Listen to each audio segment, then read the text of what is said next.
रास्ते कैसे कह दिया इतनी आसानी से तुमने, कैसे कह दिया इतनी आसानी से तुमने कि रास्ता ही नहीं मिल रहा। 400 करोड़ साल पहले ब्रह्मांड से पृथ्वी की रचना का लाखों टीएनटी न्यूक्लियर बम सा विस्फोट झेल के जीव सृष्टि के पहले जीव अमीबा की धड़कन लेके निकल पड़ो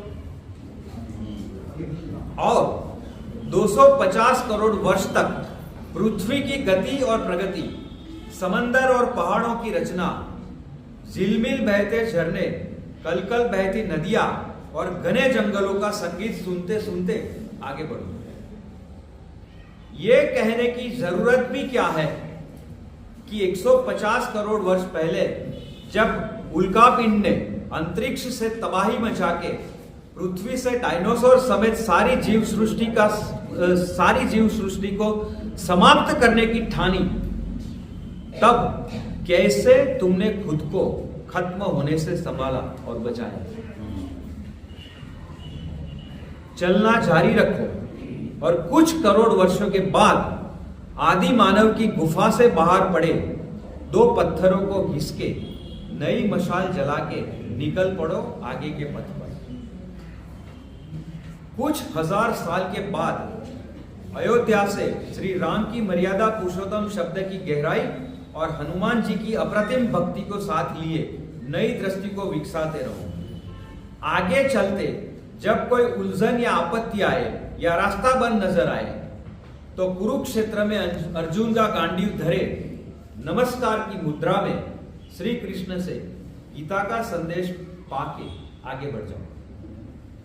2400 साल पहले जब कोई गौशाला शरीर पे अगंधा की तेजोलेशिया का प्रयोग करे या कानों में खिला ठोके, तब उसकी धृणा पे तरस खाके माफ करके महावीर की महानता अपनाए कदमों को बढ़ाते रहो। और जब थकान महसूस हो तब बोधि वृक्ष के नीचे थोड़ा सा बैठ के बुद्धत्व का सार ले लो। याद रहे कि रुकना नहीं है अपनी गति और सत्य के लिए।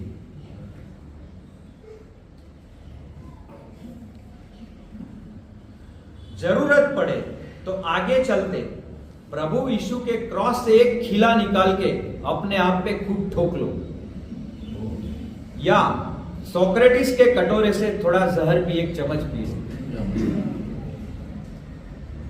एक ऐसा भी आगे मोड़ आएगा कि चारों ओर सब कुछ रक्त रंजित ही नजर आएगा।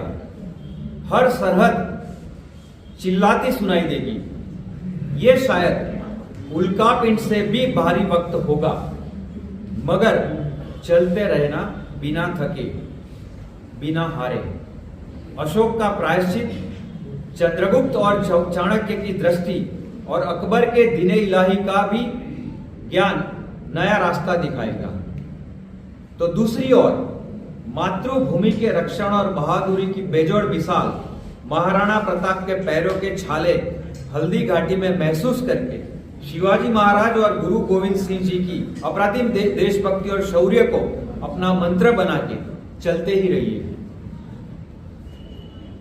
शहीद वीर भगत सिंह के गले पे फांसी की घुटन कुछ चंद घड़ियों के लिए ही सही, मगर महसूस करके आजादी के सही मायने को समझ के महात्मा गांधी की लकड़ी पकड़ के उस अंधेरी गली से बाहर निकल जाइए एक नए उजाले की ओर, जिसने तुम्हें दबा के रखा था एक सहस्त्राब्दी से भी ज्यादा वक्त से।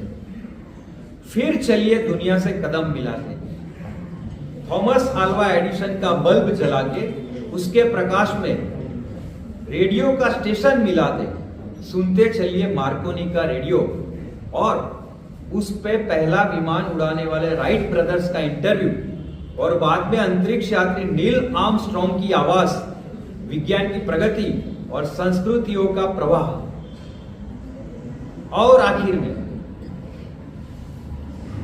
अपने ही अस्तित्व के मूल और उसकी खोज से जुड़े डीएनए मार्कर, जीन मैपिंग और कोई उदात्त तत्व की तलाश में स्विस विज्ञानियों के साथ हिग्स बोसोन की स्विस टनल में अपने ही गंतव्य की ओर क्वांटम फिजिक्स के आधार पर टटोले अपना खुद का भविष्य।